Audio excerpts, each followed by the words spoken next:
इस वीडियो में हम मैकेनिज्म ऑफ ऑर्गेनिक रिएक्शन मतलब हम किसी भी रिएक्शन की क्रियाविधि को कैसे करते हैं उसी को हम इस वीडियो में आपको बेसिक लेवल से एकदम एडवांस लेवल तक बताएंगे। तो चलिए वीडियो को स्टार्ट करते हैं। उससे पहले फ्रेंड्स, यदि आपने हमारे चैनल को सब्सक्राइब नहीं किया है यू स्टडी सेंटर को, तो आप सब्सक्राइब कर लीजिए। और आप ये जो हम आपको बता रहे हैं आप इसको साथ साथ में नोट करते रहिए और बार बार पढ़िए, क्योंकि बार बार पढ़ेंगे जब तब आपको समझ में आएगा। चलिए वीडियो को स्टार्ट करते हैं। Mechanism of organic reaction. Organic reaction की या ऑर्गेनिक कंपाउंडों का रिएक्शन मैकेनिज्म कैसे किया जाता है, तो देखिए आप सबसे पहले यहाँ पर दिया है एक नेम है जिसका नाम रिएक्शन। रिएक्शन होता क्या है, आप लोगों ने बहुत पढ़ा होगा कि रिएक्शन होता क्या है, या इसी को आप कोई पूछता है केमिकल रिएक्शन। केमिकल रिएक्शन क्या होता है, या कहीं कहीं पूछा जाता है केमिकल इक्वेशन क्या होता है, बताइए।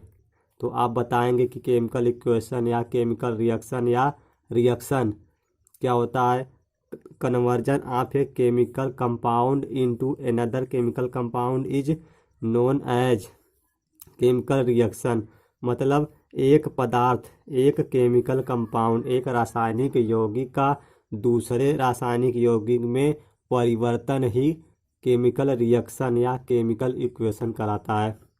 फिर से सुनिए, एक केमिकल कंपाउंड मतलब रासायनिक यौगिक का इनटू अनदर केमिकल कंपाउंड, एक केमिकल कंपाउंड का दूसरे केमिकल कंपाउंड में कन्वर्जन यानी परिवर्तन हो जाना ही केमिकल रिएक्शन कहलाता है। जैसे आप एग्जांपल में देखिए कि आपका यह जो है ए प्लस बी क्या है, एक केमिकल कंपाउंड है, इसका दूसरे केमिकल कंपाउंड में कन्वर्जन हो जाना, मतलब सी प्लस डी में। यह एक केमिकल कंपाउंड है, यह दूसरे केमिकल कंपाउंड में कन्वर्जन हो जाता है, इसी को हम केमिकल रिएक्शन कहते हैं। अब जो यह वाला पार्ट है इसको हम कहते हैं रिएक्टेंट। मतलब अभी इसको हम रिएक्टेंट कहते हैं। और जो यह वाला पार्ट है इसको हम प्रोडक्ट कहते हैं, प्रोडक्ट। अब जो यह रिएक्टेंट बना होता है यह दो भागों से बना होता है, मतलब दो भाग कौन कौन से होते हैं, चलिए उस पर डिस्कस करते हैं। फिर से सुन लीजिए, एक यह आपका ऑर्गेनिक कंपाउंड है, इसका कन्वर्जन इस कंपाउंड में, मतलब एक कंपाउंड का कन्वर्जन दूसरे कंपाउंड में कन्वर्जन ही आपका केमिकल रिएक्शन, केमिकल इक्वेशन कहलाता है। जो हमारा इनिशियल वाला पार्ट होता है, देखिए हमने यही शब्द यहाँ पर लिखा है, the initial reactant and final product. जो इनिशियल है, प्रारंभिक वाला है, इसको हम रिएक्टेंट कहते हैं, इसको हम आर से रिप्रेजेंट करते हैं। और एंड फाइनल प्रोडक्ट, और ये जो फाइनल वाला है सी प्लस डी, इसको हम प्रोडक्ट, इसको पी से रिप्रेजेंट करते हैं। इन्वॉल्व्ड इन केमिकल चेंज, इस केमिकल रिएक्शन में यह यहाँ से यहाँ तक जो केमिकल चेंज हुआ, इसमें जो प्रारंभिक है यही हमने यहाँ पर लिखा, initial reactant and final product involved in chemical reaction. इस केमिकल रिएक्शन में जो इनिशियल है इसको रिएक्टेंट और जो फाइनल है इसको प्रोडक्ट कहते हैं। अब जो ये रिएक्टेंट होता है यह दो पार्ट से बना होता है। रिएक्टेंट जनरली टू टाइप्स, मतलब यह जो रिएक्टेंट होते हैं वह दो प्रकार के होते हैं। कौन कौन से, पहला, one which is being attacked it is called substrate. मतलब जिस पर अटैक होता है उसे हम सबस्ट्रेट कहते हैं। हमने बताया कि रिएक्टेंट जो है दो प्रकार के होते हैं, पहला one which is being attacked it is called substrate, जिस पर अटैक होता है उसे हम सबस्ट्रेट कहते हैं। अभी हम आपको बताएंगे, उसे सबस्ट्रेट कहते हैं। अदर माने दूसरा, क्योंकि दो प्रकार के होते हैं, तो पहला जिस पर अटैक होता है उसे सबस्ट्रेट, दूसरा other which attack the substrate it is called reagent. मतलब यह जो सबस्ट्रेट है, सबस्ट्रेट और रिएजेंट, इस सबस्ट्रेट पर अटैक होता है और रिएजेंट जो है अटैक करता है। यही बात हमने अदर अटैक द सबस्ट्रेट। देखिए यह रिएजेंट, जो रिएजेंट होता है यह सबस्ट्रेट पर अटैक करता है, तब हमको क्या मिलता है? प्रोडक्ट। प्रोडक्ट ऐसा तो है नहीं कि मान लीजिए यह आपका कोई केमिकल कंपाउंड है आर, कोई केमिकल कंपाउंड है, अपने आप तो प्रोडक्ट में कन्वर्ट हो नहीं जाएगा, उसके लिए कुछ तो कुछ न जरूर चाहिए। तो ये जो हमारा रिएक्टेंट मतलब प्रारंभिक इनिशियल जो होता है रिएक्टेंट दो प्रकार का होता है। पहला जिस पर अटैक होता है उसे हम सबस्टेंट, और जो अटैक करता है उसे रिएजेंट।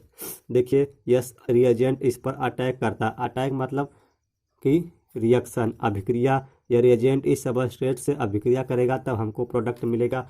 जैसे हम एग्जांपल में ले लें, जैसे C2H5Br एथिल ब्रोमाइड। अब हमको एल्कोहल बनाना है, हमको एल्कोहल बनाना है, तो यह अपने आप एल्कोहल बन जाएगा? नहीं। अब इसके लिए हम कोई रिएजेंट लेंगे। मान लीजिए हम ले रहे हैं जैसे NaOH, तो यह आपका सबस्ट्रेट हो गया। आप इसका नाम एथिल ब्रोमाइड है, इसको हम यहाँ सबस्ट्रेट यह सबस्ट्रेट हो गया। और NaOH जो है यह रिएजेंट। रिएजेंट क्या होता है? अटैक करता है, अटैक द सबस्ट्रेट। यह रिएजेंट है, यह अटैक करेगा सबस्ट्रेट पर। आप यहाँ लिख सकते हैं अटैकिंग रिएजेंट, अटैकिंग रिएजेंट। यह इस पर अटैक करेगा। तो देखिए हमको C2H5OH plus NaBr sodium bromide. देखिए यह वाला आपका जो है निगेटिव और यहाँ Na पॉजिटिव, यह Na और Br बाहर हो जाएंगे, Na प्लस Br और C2H5OH। ये हमारा एथिल एल्कोहल है, इसी को हम प्रोडक्ट कहते हैं।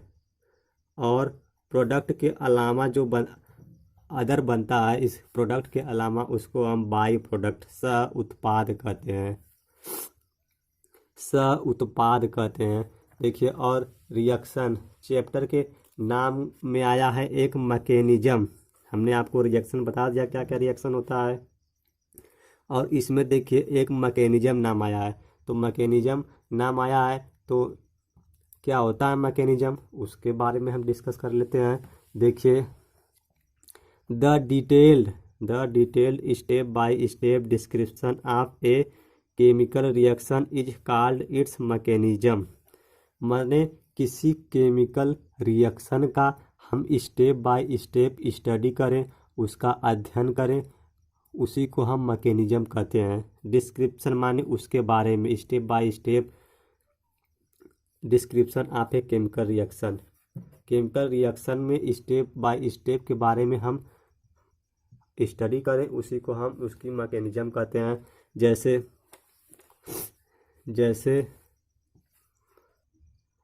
जैसे यह आपका देखिए सबस्ट्रेट है, यह आपका सबस्ट्रेट है, आप इसको पूरा मान लीजिए। यह जैसे आपका सबस्ट्रेट है, यह तुरंत प्रोडक्ट में कन्वर्ट हो जाएगा? ऐसा संभव है नहीं।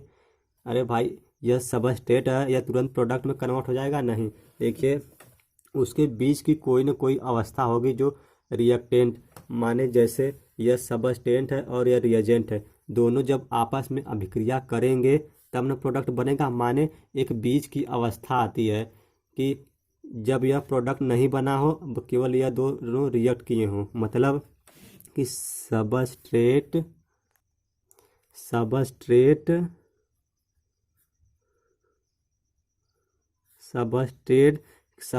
के बाद इंटरमीडिएट बनता है, मतलब बीच की अवस्था होती है इंटरमीडिएट, तब प्रोडक्ट बनता है। जैसे हमने एक गिलास में, इसमें वाटर है, इसमें हमने चीनी को डाला, तो क्या चीनी तुरंत तो घुल गई? नहीं, एक ऐसी अवस्था आई होगी जो जल में यानी पानी से घुलने से के पहले और उसमें डालने से पहले एक ऐसी इंटरमीडिएट अवस्था यानी बीच की अवस्था आती है कि जब वह चीनी पूर्ण रूप से उसमें घुली न हो, उसको हम इंटरमीडिएट स्टेट या अवस्था कहते हैं। और जो मैकेनिज्म होता है वह कोई रियल बात नहीं है, यह एक हाइपोथेसिस है। तो आप लिखेंगे कि मैकेनिज्म इज ओनली हाइपोथेसिस। जो मैकेनिज्म है वह केवल एक हाइपोथेसिस है, फेनामेना है, या कोई रियल नहीं है। अब कोई केमिकल रिएक्शन में झांक के देख रहा है कि उसमें क्या हो रहा है क्या नहीं हो रहा है। जो मैकेनिज्म होता है किसी भी केमिकल रिएक्शन का वह रियल नहीं होता, वह एक हाइपोथेसिस होती है। कोई रिएक्शन में झांक के तो देखता नहीं कि इसमें क्या क्या हो रहा है। तो आप जानिए कि सबस्ट्रेट है वह इंटरमीडिएट में कन्वर्ट होता है, फिर प्रोडक्ट में। यह एक फेनामेना है, न कि रियल। चलिए आगे चलते हैं, एकदम बेसिक से एडवांस हम लोग पढ़ेंगे। तो क्या एरो नोटेशन मतलब अब हम पढ़ेंगे। आप देखे होंगे कि ऑर्गेनिक केमिस्ट्री में बहुत से एरो लगे होते हैं। एरो का मतलब तीर। आप देखे होंगे इस टाइप के तीर, और कहीं कहीं केवल सिंगल ऐसे ऐसे एरो होंगे, और कहीं कहीं देखेंगे तो आप ऐसे एरो होंगे, और कहीं कहीं पर देखेंगे तो आप ऐसे एरो होंगे, कहीं कहीं पर ऐसे एरो होंगे। तो इन सब का मतलब आप समझते हैं, यह ऑर्गेनिक केमिस्ट्री में बहुत ही इम्पॉर्टेंट बात है। कहीं कहीं देखेंगे तो आप केवल सिंगल है। यह सब क्या है, इसी के बारे में आप जानेंगे तब किसी केमिकल रिएक्शन का आप मैकेनिज्म कर पाएंगे। तो चलिए एक एक के बारे में पहले डिस्कस करते हैं। तो पहले डिस्कस करते हैं कि the curved arrow. Curved arrow मतलब ये वाला एरो, इसको हम कर्व एरो कहते हैं, curved arrow. The curved arrow are use to show the movement of electron in chemical reaction या रिएक्शन। जो यह कर्व्ड एरो होता है, इसका नाम कर्व्ड एरो है। यह किसी केमिकल रिएक्शन में इलेक्ट्रॉन के मूवमेंट को रिप्रेजेंट करता है। जैसे यह आपका कार्बोनिल ग्रुप है। कार्बोनिल ग्रुप आप इसके पहले 12th में पढ़े होंगे कि यह कार्बोनिल ग्रुप है। यह आपका ऑक्सीजन मोर इलेक्ट्रोनिगेटिव एटम है। इसकी विद्युत ऋणात्मकता बहुत अधिक होती है कंपेरिजन टू कार्बन, तब यह इलेक्ट्रॉन शिफ्ट कर लेगा अपनी तरफ। और यह जो कर्व्ड एरो है, कर्व्ड एरो का मतलब यह जो है दो इलेक्ट्रॉनों यानी पेयर इलेक्ट्रॉन को रिप्रेजेंट करता है। पेयर इलेक्ट्रॉन को मतलब दो इलेक्ट्रॉन। तो देखेंगे आप यहाँ पर यह जो बांड बना हुआ है इसमें एक कार्बन का इलेक्ट्रॉन है और दूसरा ऑक्सीजन का इलेक्ट्रॉन है। तो यह कर्व्ड एरो जो है दो इलेक्ट्रॉनों को रिप्रेजेंट करता है। तो यहाँ से दोनों इलेक्ट्रॉन ऑक्सीजन की तरफ शिफ्ट हो जाएंगे, और इस कार्बन पर पॉजिटिव, और यहाँ पर यह बांड जो है टूट जाएगा मतलब इलेक्ट्रॉन इसने ले लिया ऑक्सीजन ने, तो यहाँ पर नेगेटिव चार्ज। इस नेगेटिव चार्ज में दो इलेक्ट्रॉन होते हैं, दो इलेक्ट्रॉन, जिसे हम पेयर इलेक्ट्रॉन कहते हैं। पेयर मतलब दो इलेक्ट्रॉन है, इसको हम युग्म इलेक्ट्रॉन युग्म कहते हैं। मतलब युग्म मतलब जोड़ा, दो दो इलेक्ट्रॉन होते हैं इस नेगेटिव चार्ज में। और आप कहीं कहीं देखेंगे तो आपको लिखा रहता है कि OH, यहाँ पर लिखिए OH प्लस HCl। तो कहीं कहीं देखिए यहाँ पर OH पर माइनस चार्ज होता है, आप जानते हैं यह बेस है, बेस के ऊपर माइनस नेगेटिव चार्ज होता है। तो कहीं कहीं पर आप देखेंगे तो यह H की तरफ से एरो सब लोग ऐसे दिखाते हैं। यह सही है? जो हमारा प्रोडक्ट बनता है HOH, यह H2O है प्लस Cl माइनस। यह सही रिएक्शन है? नहीं, यह गलत रिएक्शन है, क्योंकि यहाँ पर हमने लिखा and not the flow of atom. यह जो कर्व्ड एरो है केवल यह रिप्रेजेंट करता है कि इलेक्ट्रॉन के मूवमेंट को and not flow of electron, flow of atom. यह एटम, हाइड्रोजन एक एटम है, एटम के फ्लो यानी मूवमेंट को यह रिप्रेजेंट नहीं करता। तो आप इस तरह दिखाएंगे तो यह गलत है। यदि आप इसी रिएक्शन को यच आप इसी रिएक्शन को देखिए, यहाँ पर OH के ऊपर माइनस है। अब माइनस चार्ज में हमने आपको बताया कि इसमें 2 पेयर ऑफ इलेक्ट्रॉन होते हैं, मतलब यह जो निगेटिव चार्ज है यहाँ पर इलेक्ट्रॉन है, तो हम जहाँ पर इलेक्ट्रॉन रहते हैं वहाँ से हम एरो का तीर लगाना स्टार्ट करते हैं, एरो का तीर लगाना स्टार्ट करते हैं। तो यहाँ से स्टार्ट करेंगे और यहाँ पर लाएंगे और यह जाके इसके साथ जुड़ जाएगा। तो OH, आप इसको डायरेक्ट H2O भी लिख सकते हैं। यह सही है, यह सही है। देखिए यहाँ पर H ऐसा नहीं कि H जाएगा, H एक एटम है, यह एटम को रिप्रेजेंट नहीं करता, यह इलेक्ट्रॉन के मूवमेंट को रिप्रेजेंट करता है। तो देखिए हमने यहाँ पर निगेटिव चार्ज है, तो यहाँ हमने बताया कि निगेटिव चार्ज में पेयर ऑफ इलेक्ट्रॉन या इलेक्ट्रॉन होता है, इलेक्ट्रॉन के मूवमेंट को रिप्रेजेंट करता है। तो यह इलेक्ट्रॉन यहाँ पर आएगा और इसके साथ OH बनेगा। और एक बात समझिए, इसमें क्लोरीन जो है मोर इलेक्ट्रोनिगेटिव है, यह बांड अपने तरफ शिफ्ट कर रही है, यह बांड इस तरफ शिफ्ट हो जाएगा। माने यहाँ जो बना हुआ है बांड, एक हाइड्रोजन का इलेक्ट्रॉन है और एक क्लोरीन का, तो क्लोरीन मोर इलेक्ट्रोनिगेटिव है, यह दोनों बांड अपनी तरफ शिफ्ट कर लेगा। इसको हम एरो से दिखाएंगे, शिफ्ट कर लेगा। तो इसके ऊपर नेगेटिव चार्ज इसलिए आया और यहाँ पर पॉजिटिव आया, माने इलेक्ट्रॉन की कमी हो गई। यहाँ पर देखिए माइनस चार्ज है, माइनस चार्ज माने इलेक्ट्रॉन की अधिकता है। तो ये जो निगेटिव इलेक्ट्रॉन है यह शेयर करेगा इसको, माने इस हाइड्रोजन को देगा। तो OH और H मिलकर OH, इट मीन्स H2O बना लेंगे। चलिए नेक्स्ट एरो क्या है। देखिए अभी तक हमने कर्व्ड एरो पढ़ा, अब हम पढ़ेंगे हाफ एरो। हाफ एरो मतलब कि ये, इसको हम हाफ एरो कहते हैं, इसको हम हाफ एरो कहते हैं। क्या होता है हाफ एरो? इसको हाफ हेड भी कहते हैं, क्योंकि इसमें एक ही हेड है, इसलिए हम इसको हाफ हेड या हाफ एरो कहते हैं। क्या होता है? This kinds of arrow is use to indicate the movement of a single electron. यह जो हाफ एरो है यह केवल सिंगल इलेक्ट्रॉन के मूवमेंट को इंडिकेट करता है, माने एक इलेक्ट्रॉन के मूवमेंट को रिप्रेजेंट करता है। जैसे आप देखिए यह CH3 है, यह आपका इथेन है, एक कार्बन है तो मेथेन, 2 है तो एथेन।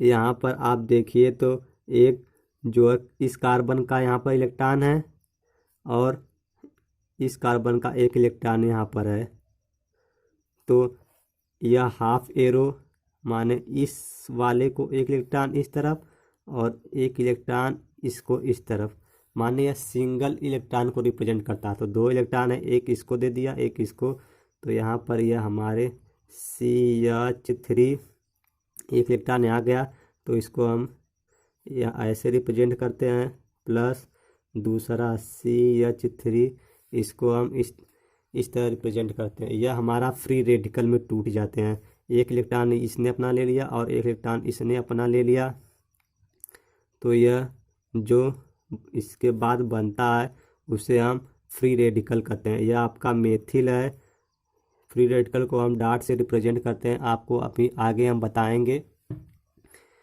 यह मेथिल है, इसको हमने आपको बताया कि इसे डॉट से रिप्रेजेंट करते हैं। यह आपका फ्री रेडिकल है, यह मेथिल ग्रुप है, इसलिए हम इसको मेथिल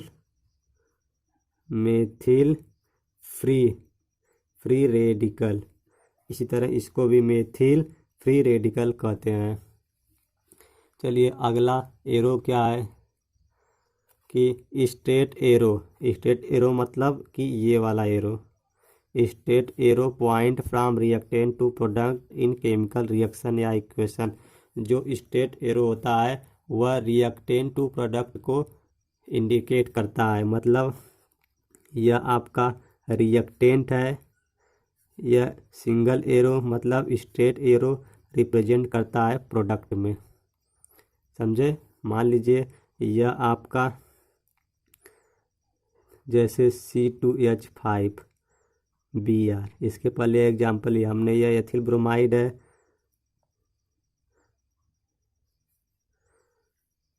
यह एथिल ब्रोमाइड है और यह सोडियम हाइड्रोक्साइड। यह आपका सबस्ट्रेट है, यह आपका रिएजेंट है। इसको हम टोटल क्या कर सकते हैं कि रिएक्टेंट। यही ना हमने आपको बताया कि इस वाले पार्ट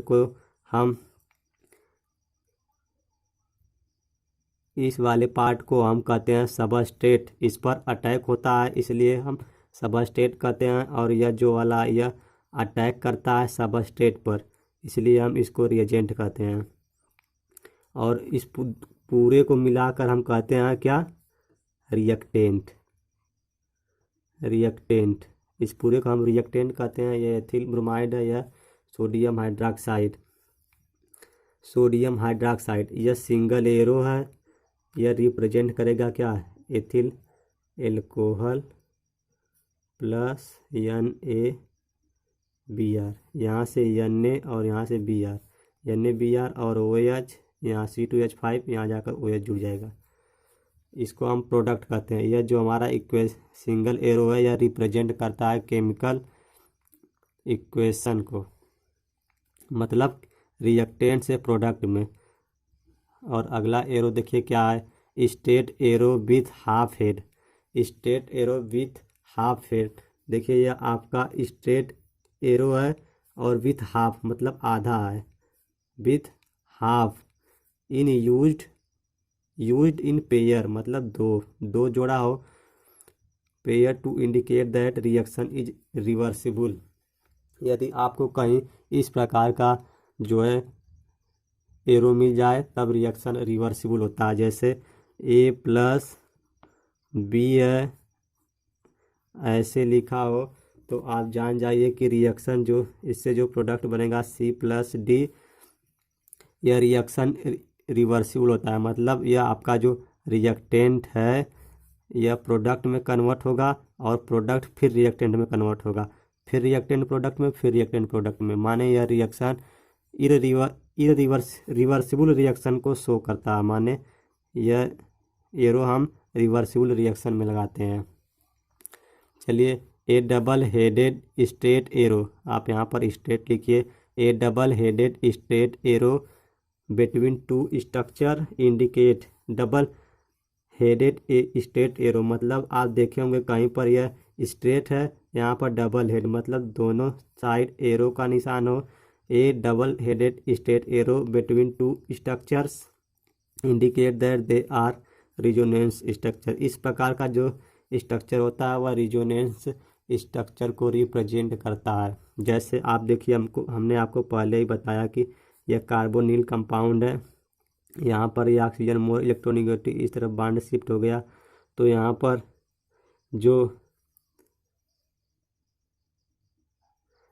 पर यह इलेक्ट्रॉन इसने ले लिया तो यहाँ कार्बन पर पॉजिटिव और इस ऑक्सीजन ने लिया इसके ऊपर निगेटिव चार्ज। यह क्या है, यह एक दूसरे के रिजोनेंस है। एक और एग्जांपल ले लें, जैसे बेंजीन, यह बेंजीन है, इसका हम ऐसे भी तो लिख सकते हैं। यह देखिए, ये वाला बॉन्ड यहाँ है, इसको हम यहाँ ऐसे लिख दें तो एक दूसरा स्ट्रक्चर बन गया। माने यह जो स्ट्रेट डबल हेडेड एरो है यह रिजोनेंस स्ट्रक्चर को शो करता है। सो फ्रेंड्स, इसके बाद हम आपको ब्रेकिंग या फ्यूजन ऑफ कोवैलेंट बॉन्ड बताएंगे।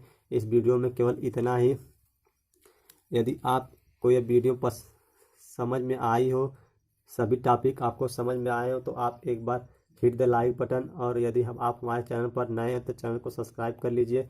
इसके बाद आपको और भी अच्छी वीडियो हम आपको देने वाले हैं। चलिए, तब तक के लिए बाय।